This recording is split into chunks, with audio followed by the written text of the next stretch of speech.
Good afternoon and a warm welcome to you all from Africa Scotland Business Network down here in Cape Town. It's great to see you all in event 3 of the inaugural Energy Technology event series powered by Scottish Development International.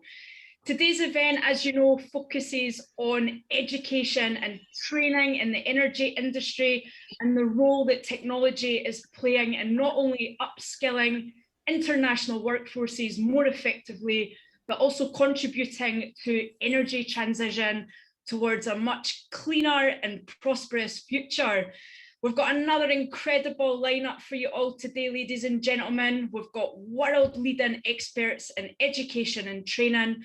It's great to see a few familiar faces joining us in the audience today. But for those who haven't engaged with ASBN or our partners before, my name's Claire. I'm a Global Scot and I'm one of the 3 directors and 10 founding members of Africa Scotland Business Network.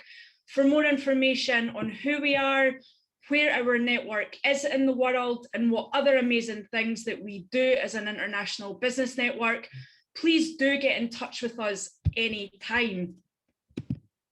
And there's just a quick intro screen about Africa Scotland Business Network. I know a few of you have been attending the events previously in this event series, so I'm not going to speak too much longer on our network.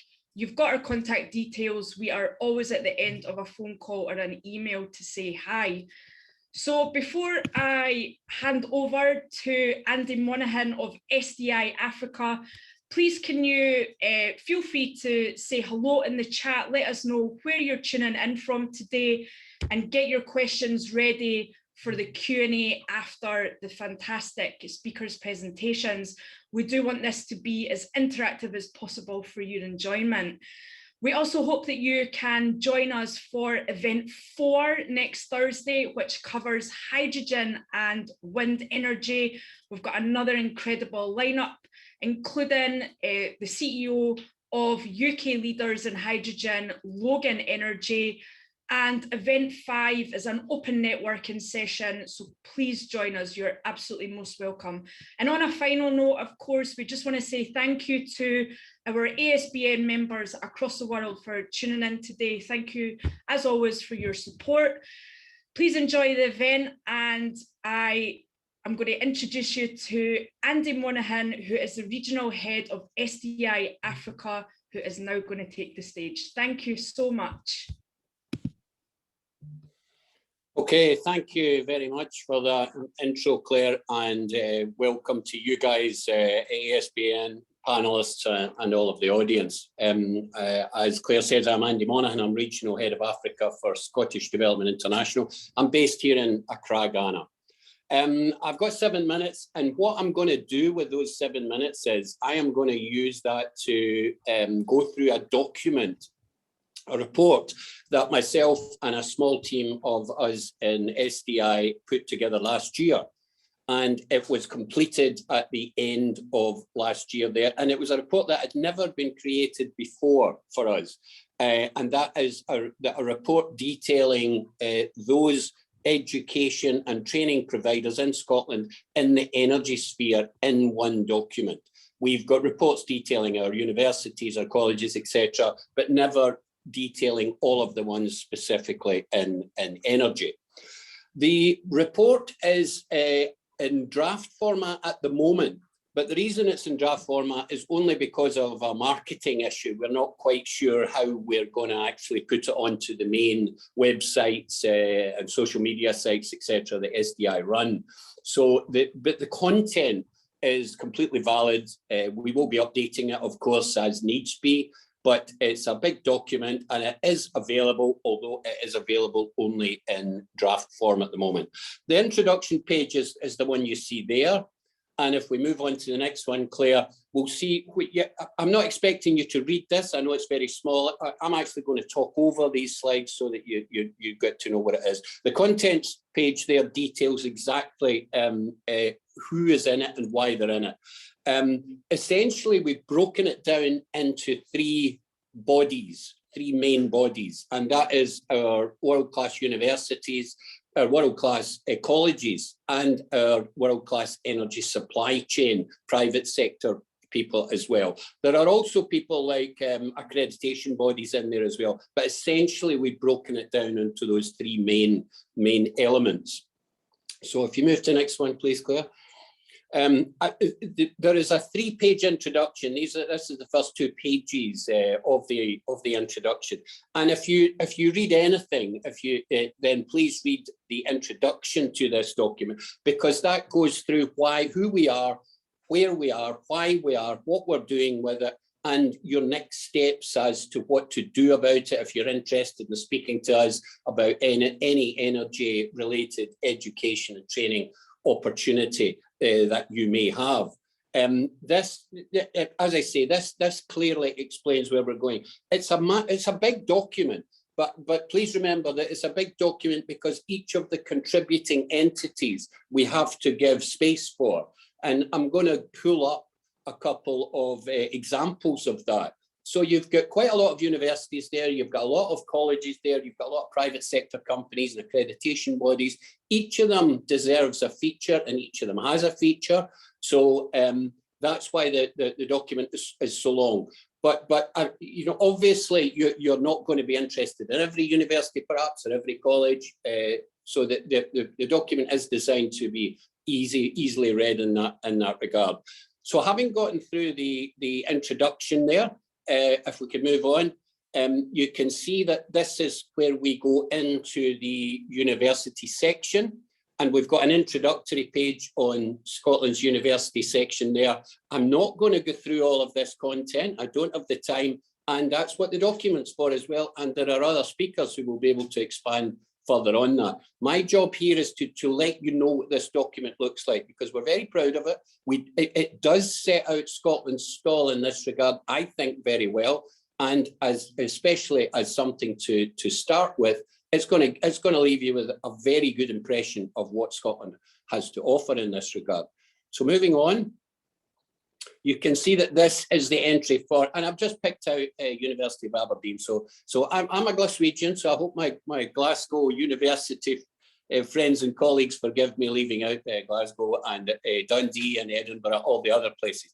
Can't obviously talk about them all. But this you'll see the kind of entry that we've got from the University of Aberdeen there, the kind of information that they're providing. It's not the only thing about them, as you'll see later, because I'm going to bring up, we've got course listings where Aberdeen is featured in a very readable and obvious way as to what they offer and how they offer it, etc., etc. But this is an introductory page to Aberdeen. We collaborated with all of these institutions individually. We spoke to each and every one of them, sometimes at length, and it took us several months to get all the information we needed from them in the way that we needed it, because obviously we wanted it to be consistent, to give all universities a fair crack at WIP, etc., and colleges. So that's the university. Moving on to technical college, we've got our introductory page there for Scotland's technical colleges. This is something that I've been trying to beat the drum on for many, many years. Especially where we are in Africa, the provision of a blue-collar education, vocational education, is absolutely critical for the development of this continent's future. And it is something we in Scotland do extremely well. We have, the colleges have articulation policies, for example, with the universities, offering young people, and not just young people, people returning to work, etc., and offers them a path into industry which they can take with them from the colleges and get into sometimes very well-paid jobs, or they can take that on to articulating universities and complete a university experience with that as well. So we've got another example of Scotland's colleges, just to let you know there.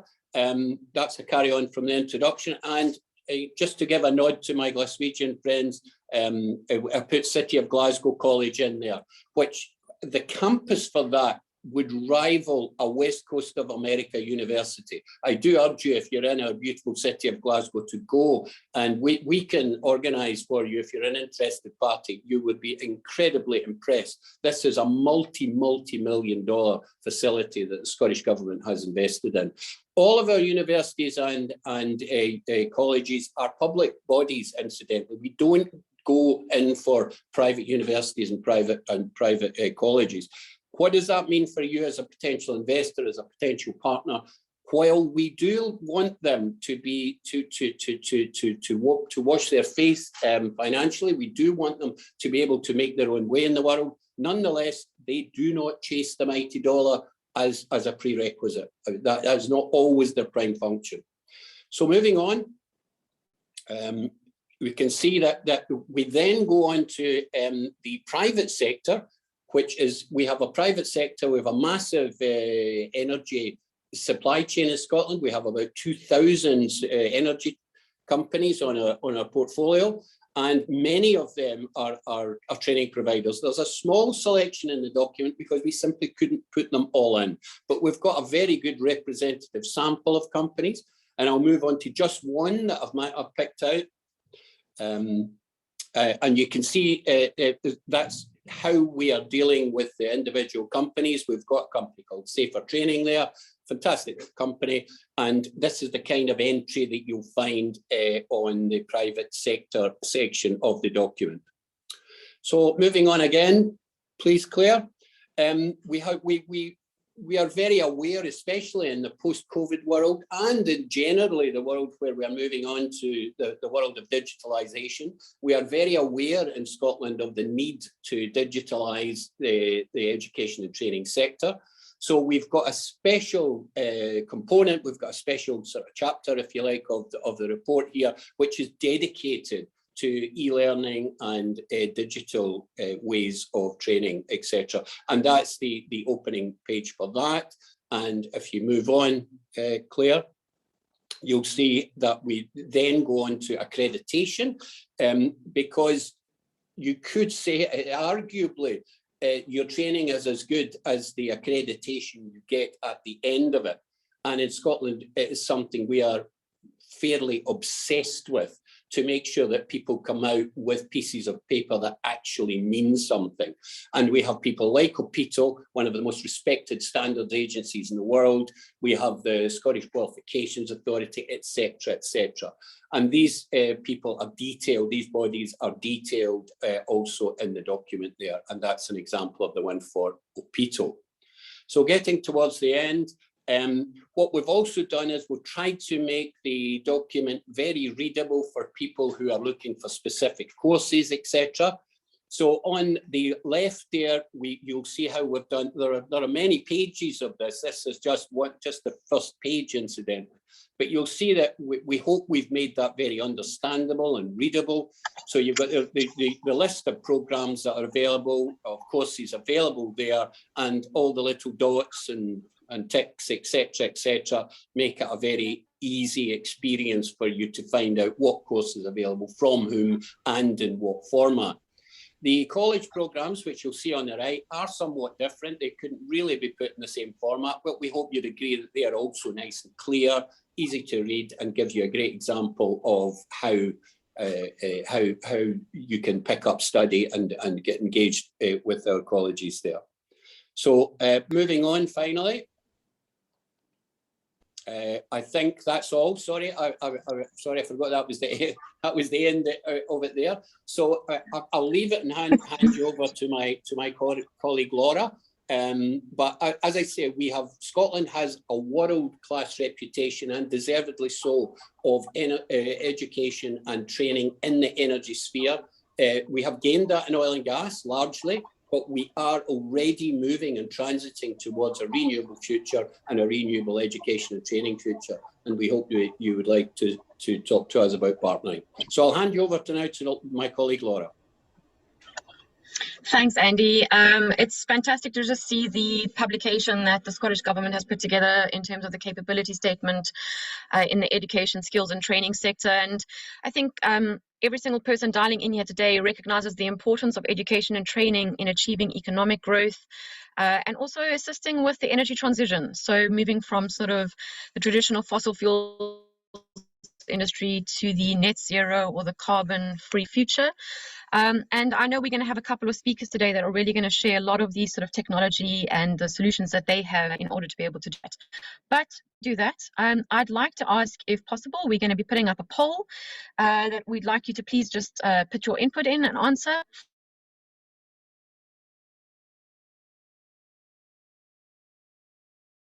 And please put your answers in. We can also make available some of the information on this. So the first question is just, do you think Scotland has set a great example to the world in its efforts to train energy markets? It's a multiple choice question.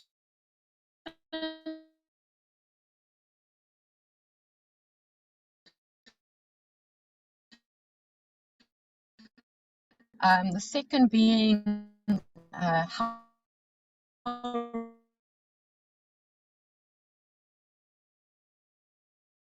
coming to Africa next year. We don't know the exact business collective similar in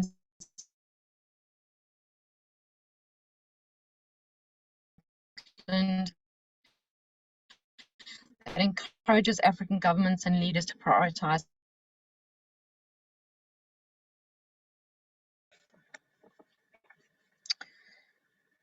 I'll give it a few more seconds just to get a few more answers.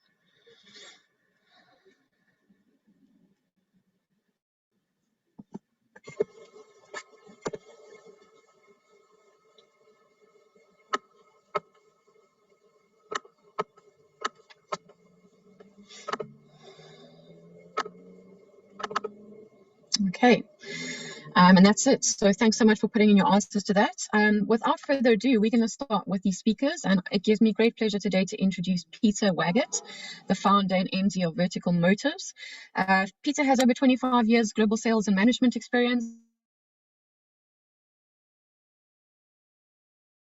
executive coach with the Academy of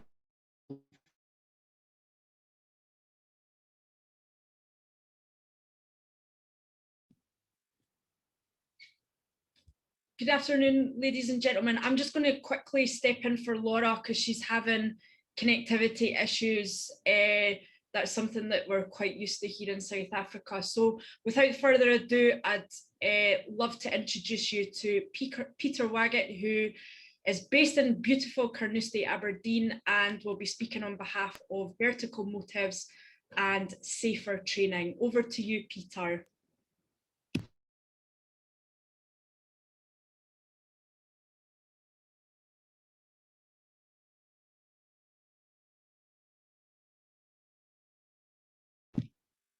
Peter, if I can just ask you to unmute your audio, thank you.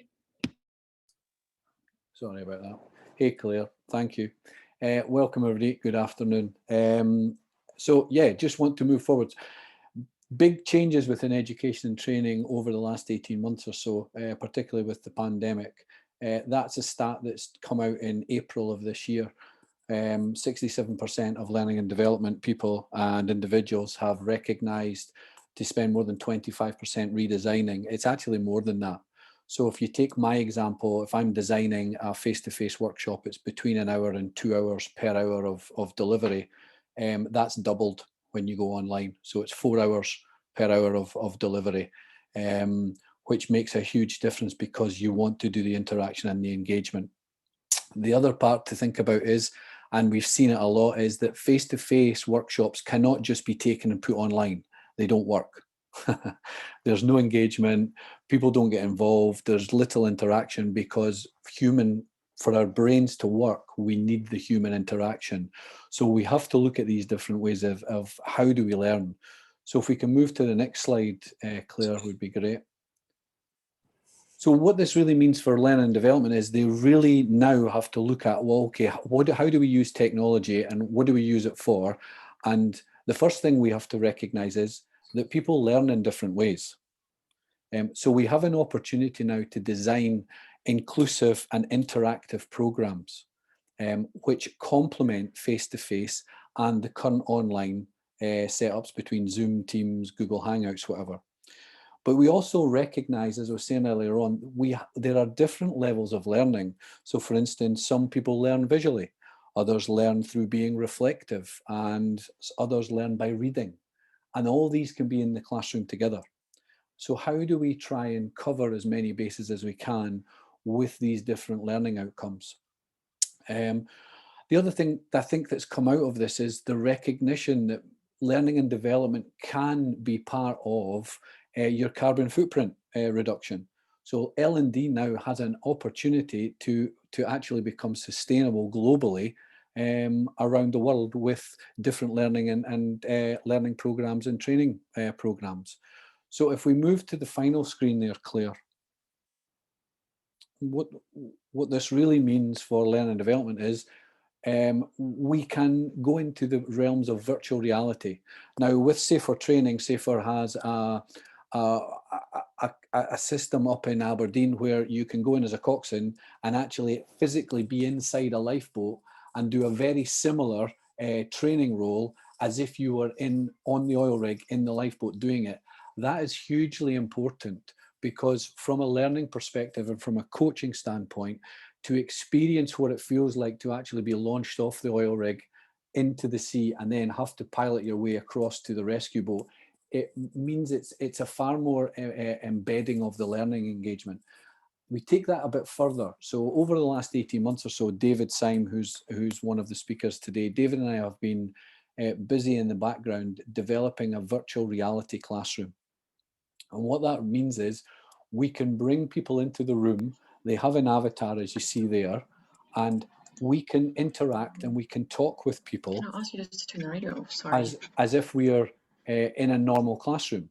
So for instance, within the virtual reality space, we can play videos, we can have whiteboards up, we can have post-it notes, flip charts, everything like that. We can split into small groups in the same room and actually have conversations.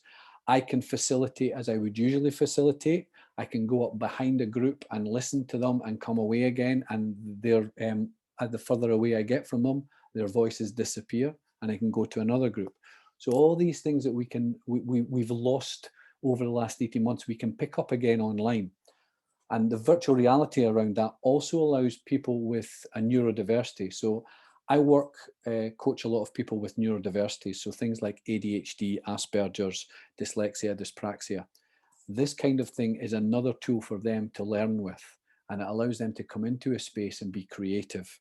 It really does encourage engagement and it encourages interaction. And we've shown that. PwC did a study last year, which I think David's going to talk about around this.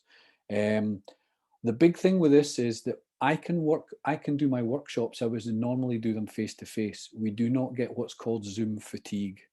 So I've run workshops here with my sales and my management courses where we bring them into the room at 9:30. They have their usual breaks, have their lunch break, and they go home at 4 o'clock. And we don't have to have regular breaks for this. We can build it all through. So there is that interaction that isn't there. And as I was saying earlier on, this can be used and is being used by companies who have their global teams around the world. They can come into this room and actually can facilitate a meeting within this room. So there's many things that technology offers that we can move forward with. So education and learning, this is a great time for the L&D teams to get together and define new training. And that's kind of me. Thanks, Laura.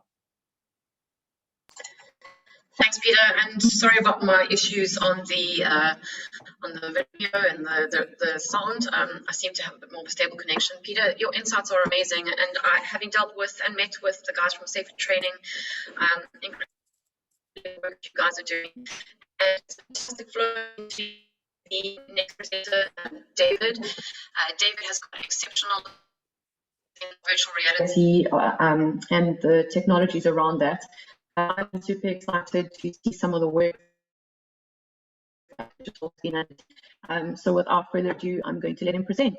David, welcome.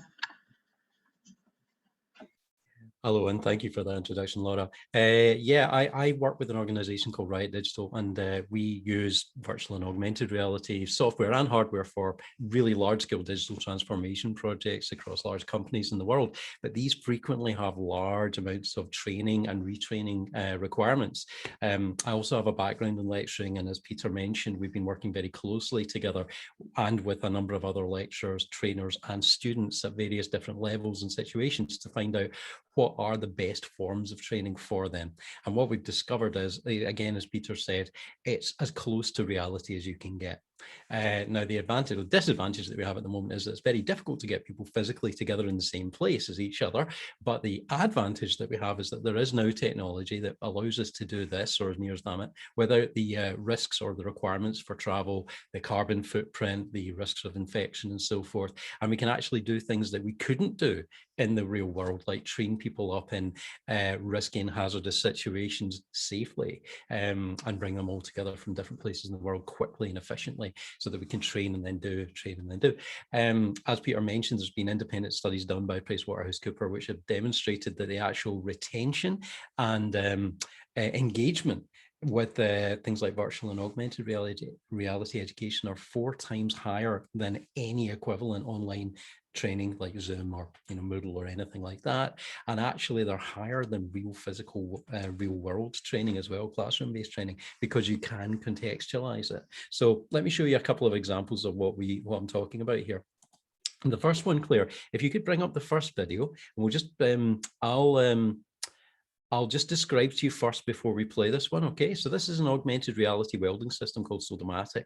We're currently rolling this out across Nigeria and some other countries in Africa, and it allows for welding training, but it also allows for tactile training, i.e. physical muscle memory generation, with remote and on-site guidance. So you don't necessarily need to have your specialist trainers on site. This can be done remotely, or they can be on site.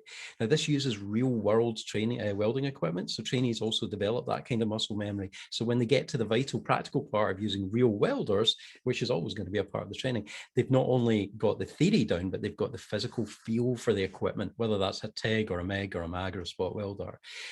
The benefits of the system are reduced time requirements, reduced user risk, dramatically reduced cost and waste from all the raw materials and gases that are needed to be used, and the reduction of need for specialists to travel. The devices themselves are mobile and they can be brought to the trainees and assessed remotely. So Claire, if you could play the video, that would be great. Don't think we've got audio on it. Safety, and to be assessed and reviewed either locally or from assessors anywhere in the world. Here they can view the quality of their welds from any angle afterwards, and even using customized jigs like these, they can practice welds that they may only encounter in their industry. This system doesn't seek to replace conventional welding training, but rather to augment it. As we can see here, complex welds can be practiced first in augmented reality before the student then tries them on physical machines, reducing time and costs to qualification. That's great, Claire, thanks. If you can bring up the next slide. Don't worry, it does that. So this next training that I'm showing you here is being used by Shell, amongst others, internationally, and it's our partners at KineMagic who have created a virtual reality design and training system. It's much safer as people can train themselves up on high-risk assets and situations without any danger to themselves or others, perfecting their technique before being unleashed on the real thing. Now, models can be actually uploaded to the system directly from CAD models and from blueprints and so forth, meaning that it can be very, very quick to create and contextualize real world spaces that can be manipulated in real time. Actually, as we see here, multiple users can come in and train with each other from anywhere in the world, enabling social and team learning without them having to leave home. And the environment can be marked and annotated, as you saw in the slides there, so persistently. That means that trainees can come back in and out of the room as many times as they want, and the notes and the markers from the previous visits will still be there. But you can create countless iterations of the same training environment. So you could have multiple classrooms, each with their own persistent stuff that they can come in and out of, just like what Peter and I have been working on. It can also be adapted to anything from oil and gas into energy transition projects, most importantly, construction, infrastructure, even medicine. And training can be conducted anywhere with multiple people from multiple locations. So it's safer, particularly while covering things like explosive environments, zone 1 environments, confined spaces, mining, underground and working at heights. And it can be viewed and graded by assessors from anywhere in the world. So it's and it's compatible with existing online grading systems, such as, for online systems like SCORM and that kind of thing. Okay, Claire, if you could move us to the next slide, please. TESLASUIT is a human-to-digital interface, the only of its kind, a powerful new tool for next-gen enterprise training solutions. TESLASUIT provides deeper sensory immersion in VR environments, enabling users to safely experience stressful, hazardous scenarios as though they've lived them. Critical operating procedure is trained into reflex with haptic feedback, increasing safety and reducing risk of production delays and on-the-job injury. TESLASUIT outputs motion capture and biometrics. Trainers monitor performance and stress levels to ensure users are prepared to perform under pressure. And the TESLASUIT SDK supports easy integration with existing training applications. To accelerate mastery and scale expertise in your organization, contact us at TESLASUIT.io. TESLASUIT, master reality.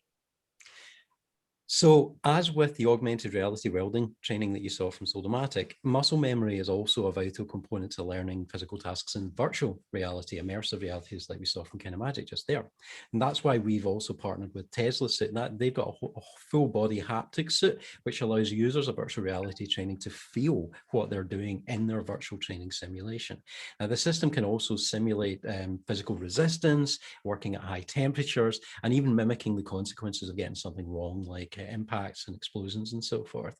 The wearer's movements and their response times, even their stress levels through their galvanic skin response, their amount of sweating basically, can be observed and recorded remotely to allow complete assessment of their performance and even their emotional state during these kind of situations. Excuse me.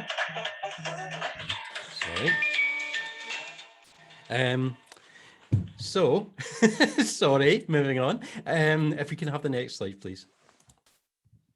Now possible to analyze global data in real time together with your whole team, no matter where they are in the world.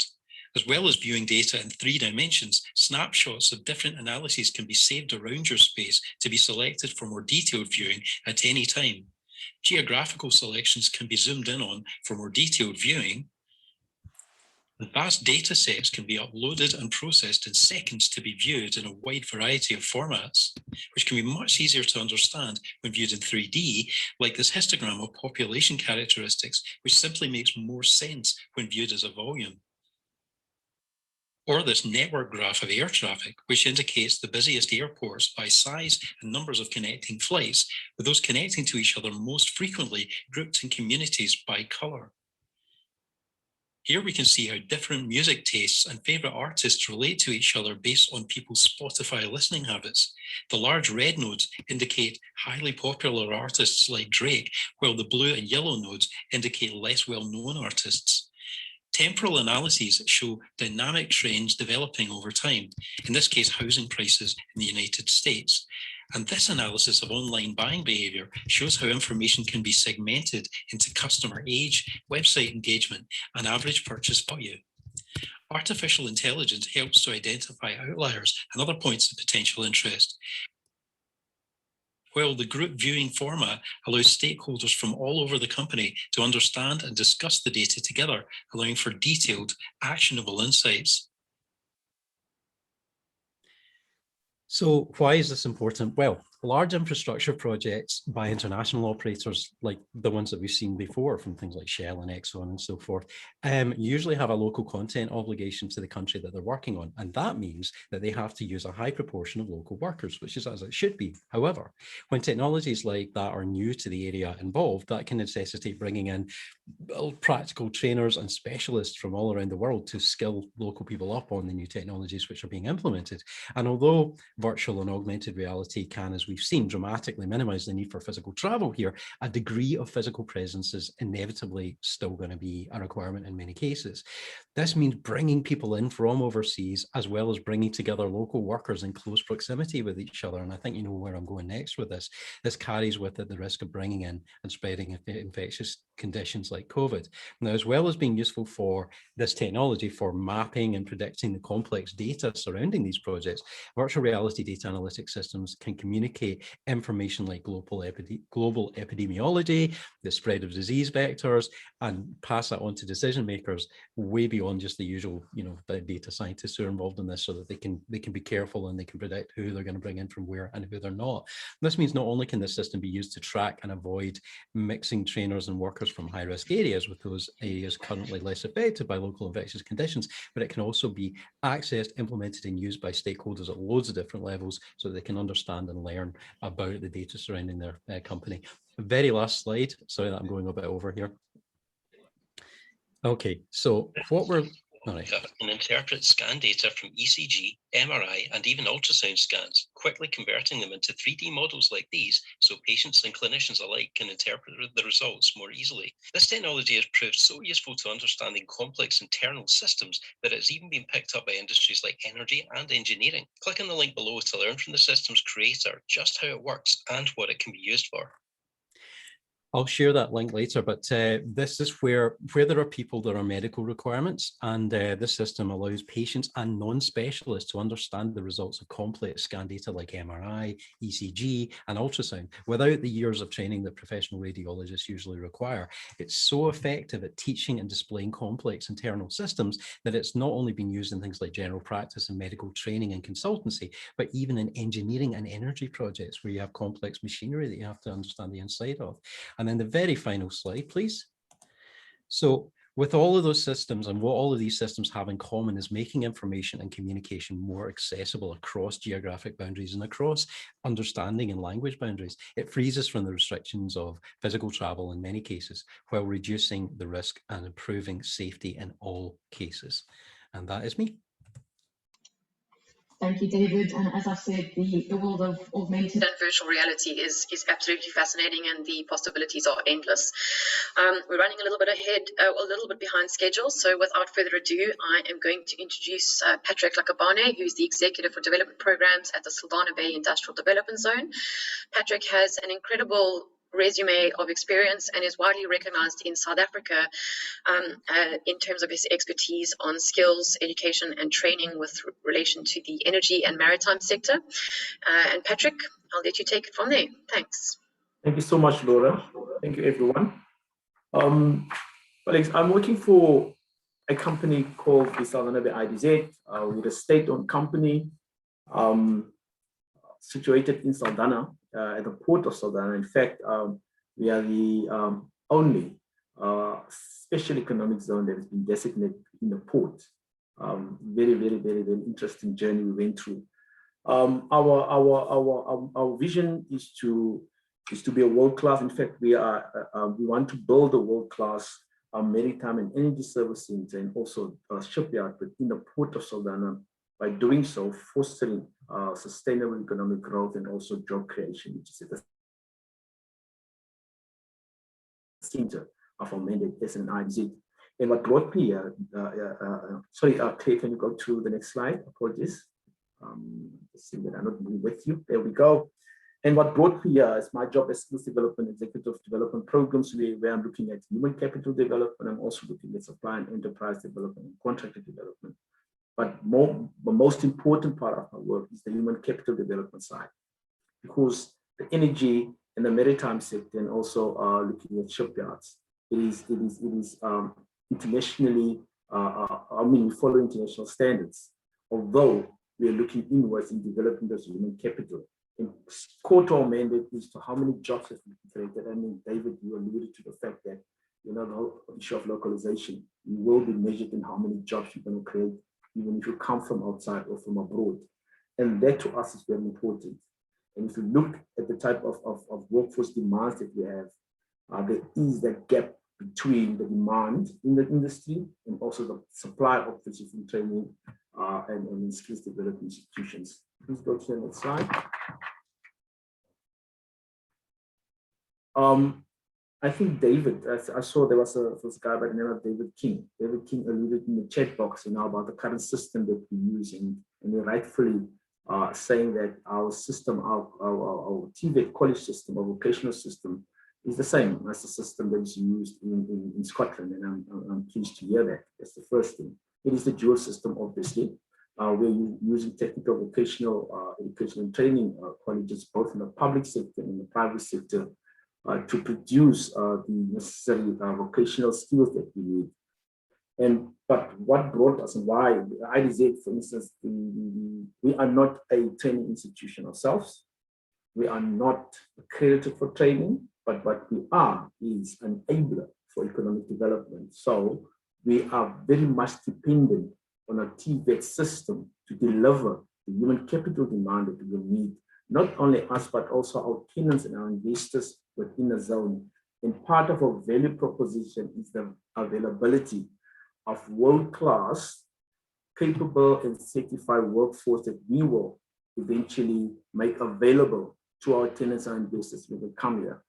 I was then forced to get involved in that space because when we started with recruitment at the beginning, we could not meet people that met unpack candidates that met the entry requirements to these courses or these training programs.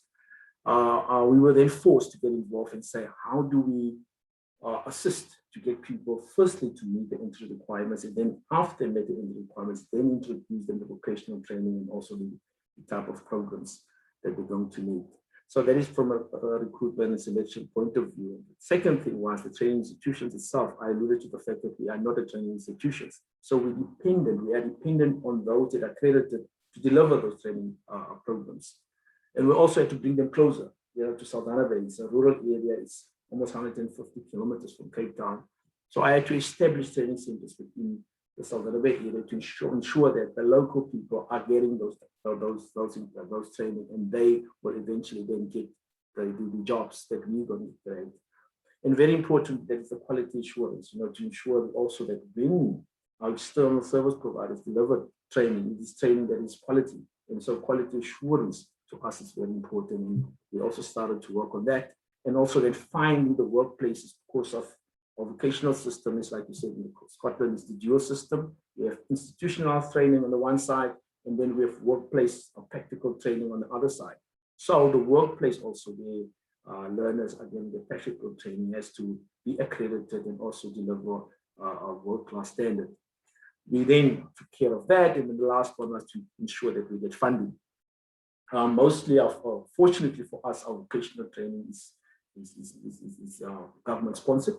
A lot of it is also private sponsored, but the majority of that is private sponsored. So the funding for that is not an issue at this stage, as long as the courses are accredited. But you also find your non-accredited type of training interventions, which is industry aligned. And unfortunately for that, funding is hard to find. But companies usually focus more, on the industry approved training interventions rather than your government approved or accredited training interventions. And that's also where we actually had to close the gap to ensure that what industry wants is what we have to produce as a country, because they are the creators of jobs. So far, we've managed to train over 2,500 people at no cost to them, but it costs because we do also fundraising. But these interventions are elementary at this stage. It is apprenticeships, but they're elementary. They need a lot of interventions to meet the international standards. Next slide, please. And that brings us to the whole issue of technology, introduction of technology. Because if you look at the traditional system, it's going to take us years to reach the people that needs the training. It's going to take us years to meet the demand from industry to train.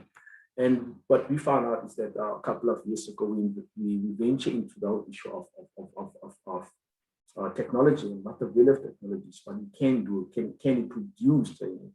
And there are two areas that we focus on in terms of the value of training. The one is technology, on technology in terms of value. The one is technology as a learning tool. The value they offer as a learning tool, and the other one as a catalyst. And as a learning tool, it is undoubtedly, it's been proved, the evidence is there that it impacts on learners' performance. You know, it is a tool that encouraging, it does encourage learning to happen, because also what David King said in his comment book was that we have these training interventions, we have the programs, we have the funding, but a lot of learners are not taking up these opportunities because there's a stigma also with regards to vocational training. Right? Traditionally, vocational training was perceived as less. You know, in South Africa, students would prefer rather to go to university rather than to go into technical vocational training. That is also something that we are now working on to show that vocational training opens up more opportunities and job opportunities and also grows the economy better. So that is the one thing, and we believe that the introduction of technology, you know, to training, to vocational training, will definitely assist us, you know, in getting learners in the system. The second thing is it also promotes and it streamlines learning, because currently remote learning is currently learning has to happen at the college itself. Getting learners at the college and getting people in the college is also a challenge, transport, and also the whole issue of, you know, distances. We believe that if the introduction of technology, in fact, it's been proven, will overcome that and also improves efficiency and also scale of teaching. We believe that through technology, we can reach so many people.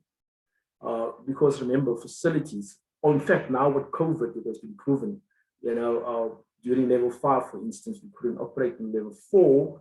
We had to operate at 50% of the capacity, meaning that half of the learners has to be at home. But with introduction of technology, that particular challenge can be overcome, and we can reach so many people in remote areas and also villages. And then as a catalyst, it fosters innovation in research and development, because you will be at TVET level or at higher education level already being introduced to all these innovations and also the methods of research and development. And also provides fundamental access to the fourth industrial revolution fundamentals. We believe in that, and the introduction of these tools will assist our learners to be more prompt to look or to buy into the whole issue of fourth industrial revolution, and also make training and development very accessible to the bigger populace that needs them. The next slide, sorry, Claire, next slide. Thank you for time here. So our current projects that we're busy with, and where we've introduced a technology and where we believe this can enhance training and development far more better. The first one is our learner management system. 3 years ago, we saw the need, to acquire a web-based, cloud-based learner management system where accessibility to learners and to the qualification and what they've done is easily available, not only to us, but to our partners, to our funders, to government, and also to industry, without any hazard. Because currently, the whole issue of sending CVs, giving a handwritten CV is an issue. So we can just send a link to the whole 2,500 learners that we've trained. And as they're getting more training, that the profile gets, we just bring the profile up. And the second one is the Co-Lab Center. The Co-Lab Center is actually it's an office, or shared office space that we've created within the IDZ. It's accessible to the community. It's also accessible to enterprises. It has access to ICT. In fact, currently we are now negotiating with a sector education and training authorities, because they're sitting with the bulk of the money for vocational training.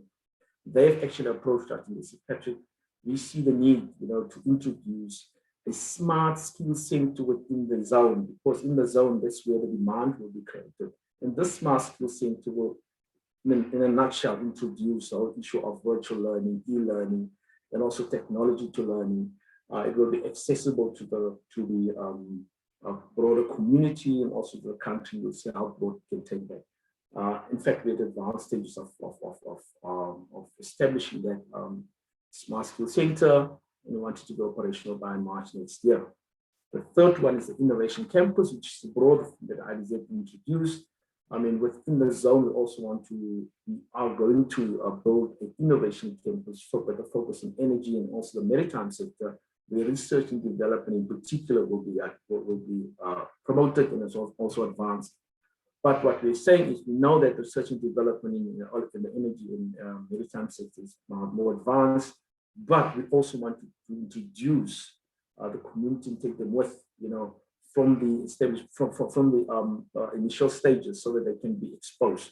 And we also believe that through the introduction of technology, we can introduce them to these. At this stage, I've been listening to the presentation that's been done by my colleagues as panelists. The solutions that you guys are presenting are phenomenal. In fact, one of the things that we don't have is that we are just catalysts. We are here to build opportunities. We are here creating a demand. What we are saying is that in creating the demand, there's the opportunity for service providers like yourself, or colleges and institutions, to introduce these solutions to us.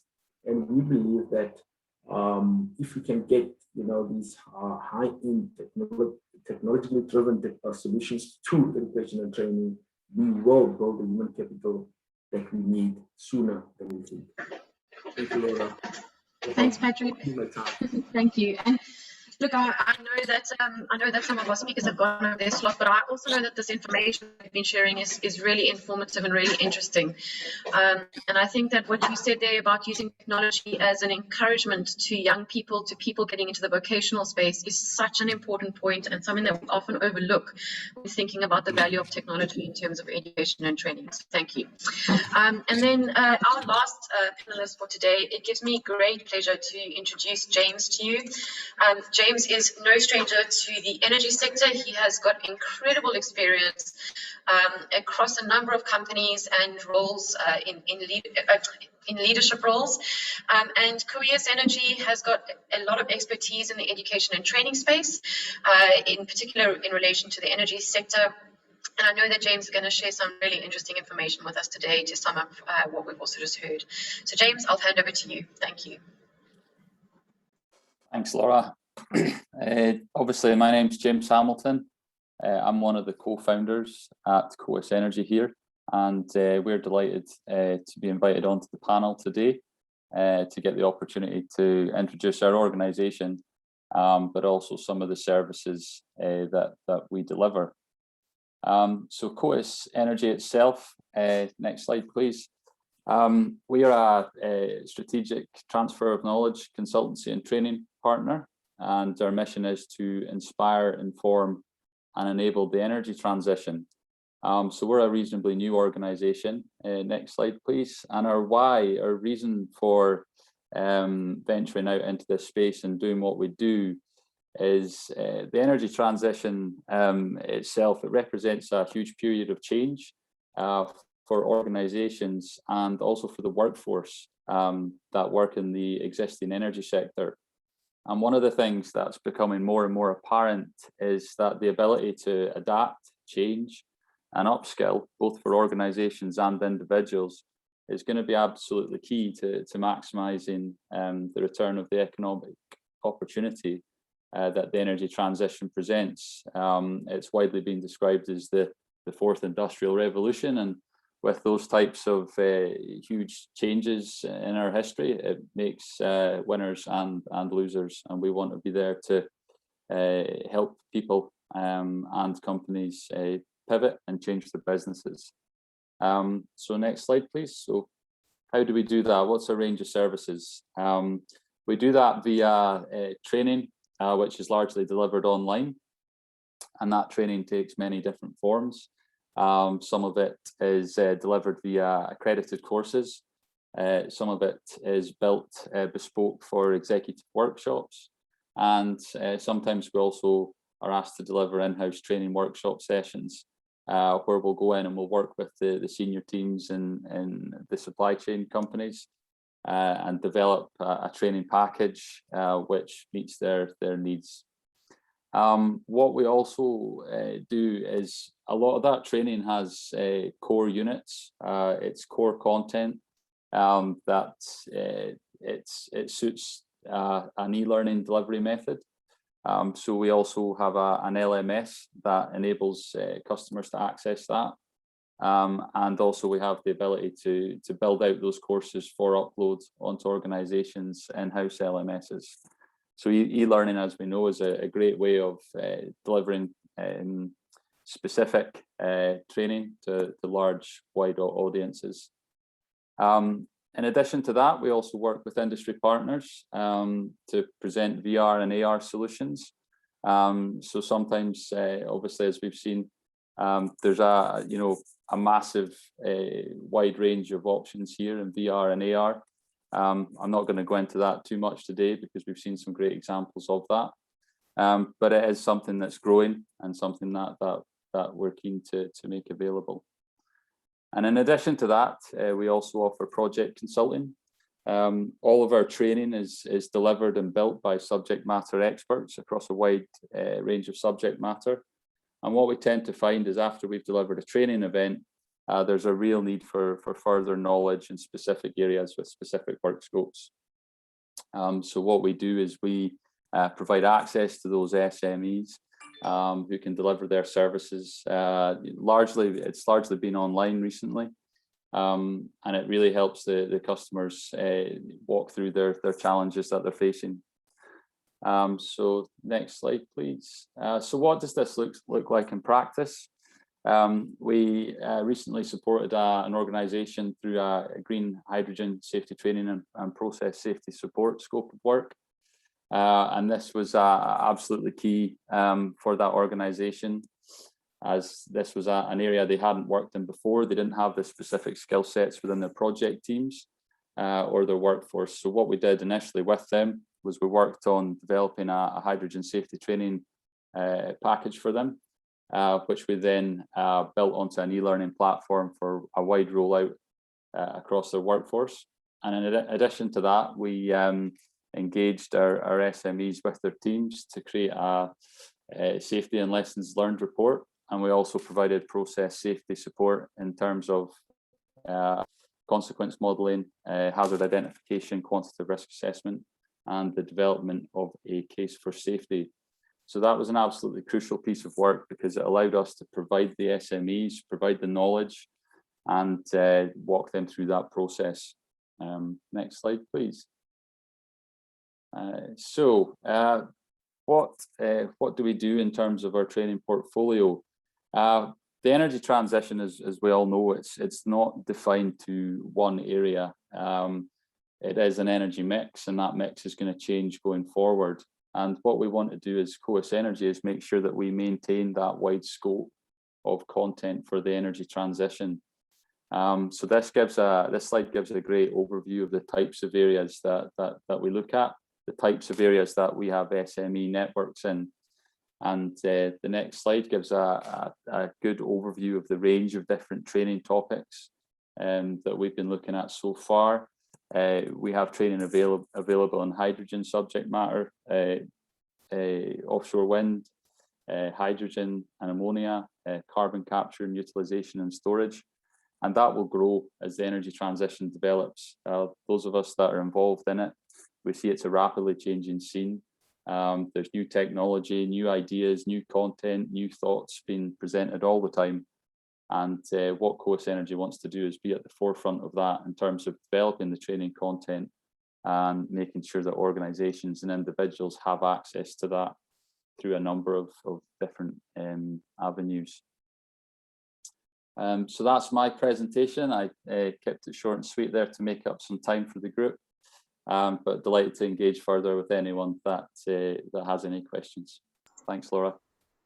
James, awesome. And thank you so much for giving us an overview of what you guys do and the importance of what you do for the energy transition and the question therein. And I think that's a massive question, not just for Scotland, but for Africa as well. I mean, you only have to Google companies and people looking for how do I change my skills, how do I adapt my skills.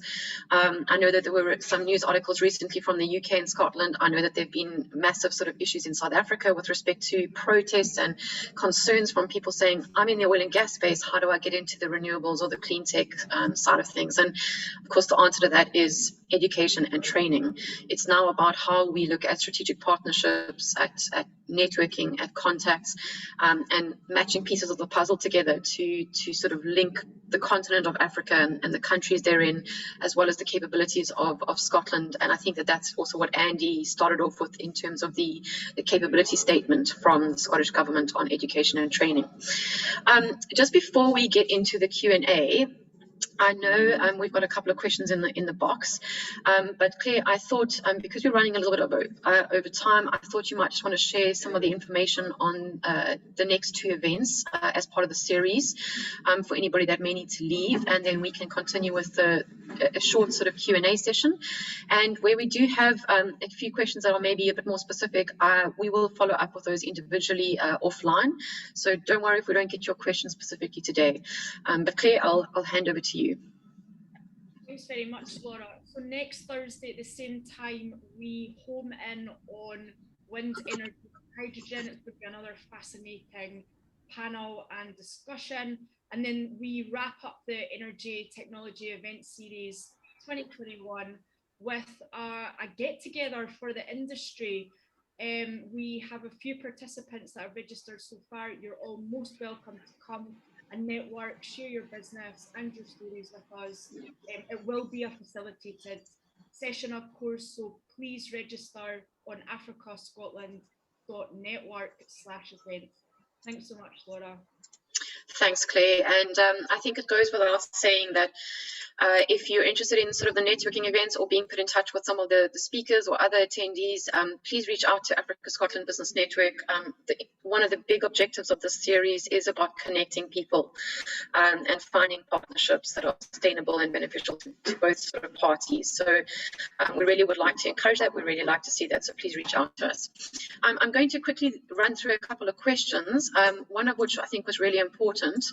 I know that some of them have been answered to some extent, but John Murphy asked a question on, he made a statement that vocational training appears to be important for South Africa and Africa, and asked whether any of the panelists have views on how the demand for this training can best be presented to both government and to potential suppliers of this training.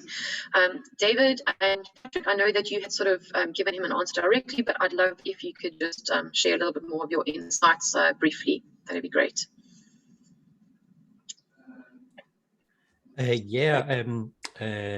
I created content for delivery for the Modern Apprenticeship Scheme some years ago, and what we did was we spent quite a lot of time. My original background was in marketing, so 70% of any piece that we do is always about learning about the recipients of any products or service, including training.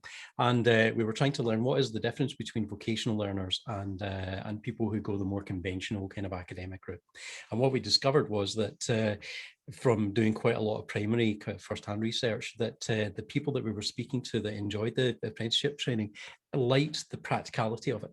They liked to learn a small amount of theory followed by some practice to cement that knowledge. And another thing which came out that we weren't expecting was that the group aspect of the training, the social learning aspect, was extremely important to them, and that they felt that they really didn't learn as well, certainly not in terms of long-term retention, if they were learning from a book or doing rote learning, which I think we've seen statistically is very true. Now, the problem that we had at the time, of course, is a couple of years ago, was that there wasn't any means of digital education in the same way where you can do what Peter and I have been working on, which is to say bring people into virtual classrooms where they can do things like brainstorming, where they can do things like practical learning and so forth. We had to bus people in from the Highlands and Islands into Stirling, into a central location, and it really wasn't ideal because we were cramming together a lot of theoretical knowledge, much of which was being forgotten by the time they got back to actually do the work. It wasn't ideal for them being taken away from hearth and home, and it wasn't ideal for their employers because they were losing their employees for a week. So it just wasn't a good way of teaching them. So we've actually been gathering together statistical, qualitative and quantitative data right across the board on everything that I've just mentioned there to show that vocational learning is a very specific type of learning, and that trying to deliver this particularly in geographically dispersed areas using conventional means, or even using like what we're doing today, like Zoom, it's just not effective, and that there are much better ways to do it. So, and it's not just us who are doing it. So we put as part of our research a number of providers and platforms and so forth that are doing and can do this for different, applications. So it's not just a means of promoting ourselves. So I'd be happy to share that information. Andy, you've got a hand raised. I don't know if you wanted to add something to that. Yeah, thanks, Laura. I would just add that as a veteran of several campaigns to try and link Scottish education, energy education and training capability with certain markets, it is far from easy. I would take that back a step, actually, and you have to make sure that you're speaking to the right people about the right things, and you have to make sure that all the ducks are in a row, everything is in place to actually even have a meaningful discussion to begin with. When you're talking about private sector things, private sector people talking to other private sector people, as long as you have a willing buyer and a willing seller, you're going to do business. But when you start bringing in government departments, governments themselves, industry regulators, colleges and universities in the local markets, etc., it gets to be a very complex, almost Byzantine process. And, you know, I wish I had a magic wand and I wish I had an easy answer and say, you know, you can do A, B, and C and away you go.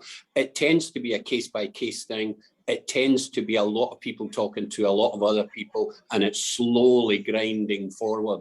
Sorry to be a wee bit pessimistic, but as I say, I am a veteran of a few of those. Thanks, Andy. And you know, that's valuable information as well, because I think one of the other questions that we had received prior to the event was the question on, if I'm looking at Africa and I'm a business involved in education and training or skills solutions provider, you know, not what challenges, but I think we've got some really great companies on the panel today that can kind of give examples and experience of their experience in sort of doing business in other markets, how they've sort of lessons that they've learned. And so I guess the question is really, what challenges have companies faced? I know Safer Training is based a Scottish company, and they've got operations in Africa. Obviously, companies like Coeus Energy are providing services to companies across the globe. I'm going to open it up to the panelists if they want to make any comments on their experiences. It may not necessarily also have to do with Africa. It might just be an experience that you want to share that you think would be valuable. So I'll give it over to the panelists. I think, Laura, what the technology allows us to do is, particularly when we're working outside of the UK, it allows the masters people, the people with experience, to be able to come into the classroom and to work with individuals. And the big thing that I think companies need to look at now is as a trainer and a coach, is the travel time. We don't need the travel time now. So we can be more effective with our time management. We can cut down on our carbon footprint. We can bring teams together on a more regular basis because we don't have to pull them in from all over the world. They can actually sit in their own office and come together. And I've run Scrum meetings in the virtual reality space. Each of them have been able to put up their own laptop on the screen around the room, and we just go around as a team and look at everybody's laptops, and they're able to then move about. So it's about using technology to help. We're not saying face-to-face is gone. What we're saying is we've got face-to-face, we've got Zoom and Teams, now we've got this middle ground around virtual reality. Thanks, Peter, that's awesome. Anybody else got any comments on that before I move on to the next question? Yeah, I think I'd support Peter's comments there. And one of the biggest challenges I see is access to the right staff that can deliver training and access to the right equipment. They're the two biggest barriers I see to a number of different nationalisation projects that I've been involved in. And I think what technology can do is it can, you know, take some of those challenges away in terms of providing access to the people and the expertise that they need, but also by using some technology and some of the solutions that you can get through VR and AR. It means you can replicate a lot of what they need to do in terms of their training program. You know, and I think that the blended approach conversation is going to grow and grow and grow, and it's going to change. But certainly, I think by deploying technology and making access to the right people available, it's going to make things a lot easier, I think. I would agree with what James and Peter said, and they've covered off really well the aspect of access to people and specialists and so forth. I think that's a great one. And then James also raised access to the technology, the equipment, the assets that you're learning on, particularly for vocational training. At best, you can maybe get, with the right clearances and approvals and pre-training, you can maybe get people into high-risk environments to work on these assets. Usually it's mock-ups of them, or they're on land, or in a different environment, or you can only get a certain amount of people on there at the same time. Now those restrictions have been removed as well. We can put people into working at heights situations in day one and see whether they're psychologically suited to working at heights before we even have to get any approvals. And if they're not, training them something else. We can train them in very high risk assets, explosive environments, etc., and perfect their skills and their safety skills before we ever put them in danger, or even that asset in danger, if you're looking at it like that. So it's access across the board. Thanks, David. Thanks, James. Those inputs are also super valuable. And I mean, I wonder how, sometimes I often think about the benefits. Maybe many people wouldn't use the word of the term associated with COVID, but I often think about the benefits and the good things that come out of as a result of something like a pandemic or a pressure point on a system that forces change. And I think that's something that also sort of was a little bit of a thread that came through all of the panelists' comments. It wasn't necessarily something that they specifically referred to, but something that I picked up on was, the use of technology in education and training enables countries like Scotland, who have been looking at the energy transition question for a number of years, and are now seriously implementing it. It enables like Africa to actually be able to adapt and adopt those technologies in a way without sort of the time aspect to it. So there's benefits to other markets. And again, that is where the question of partnerships that are beneficial to both sides of the table kind of come sort of into play. Maybe just a last question before we wrap up. And I'm going to direct this to Patrick, since he's based on the continent. Patrick, not necessarily just related to Saldanha Bay Industrial Development Zone, but also with respect to your experience in the South African market.